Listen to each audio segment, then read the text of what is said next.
બનાસકાંઠા જિલ્લાના ઓગળ તાલુકાના નેકોઈ ગામે ખેતરમાં રહેતા વૃદ્ધ દંપતી પર અંગત અદાવતના કારણે પાડોશીએ હુમલો કર્યો હોવાની ઘટના સામે આવી છે. હુમલામાં વૃદ્ધ દંપતીને ઈજાઓ પહોંચતા સારવાર અર્થે દિયોદર ખસેડવામાં આવ્યા હતા.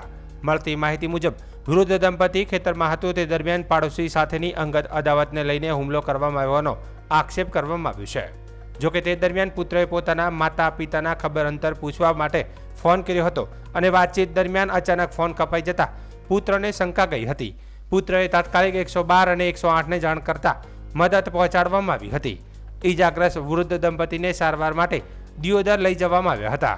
ઘટના અંગે દિયોદર પોલીસને જાણ કરવામાં આવતા પોલીસે સમગ્ર મામલે તપાસ હાથ ધરી હતી અને હુમલા પાછળનું કારણ અને ઘટનાની હકીકત અંગે પોલીસ દ્વારા વધુ તપાસ હાથ ધરવામાં આવી રહી છે.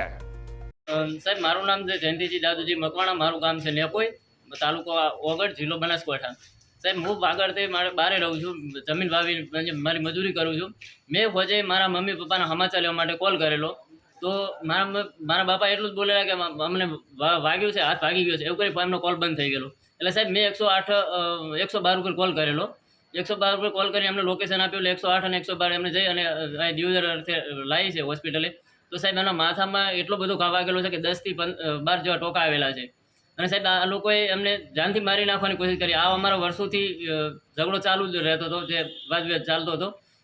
અને સાહેબ આમાં જે એમને મારવામાં જે લોકો હતા એમના નામ છે જીતુજી પ્રતાપજી, કિરણજી મજારજી, વિક્રમજી મજારજી, સવજીજી જીતુજી, નાનીબેન મજારજી અને જ્યોત્સનાબેન જીતુજી.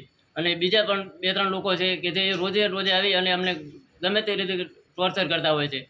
અને અમને સાહેબ એટલું બધું વાગ્યું છે કે અમને હવે પાટણ લઈ જવા પડે એમ છે.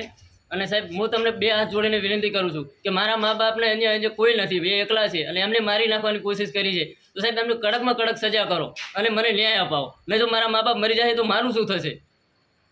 શું નામ? દાદુજી સુંડાજી અને હંસાબેન દાદુજી.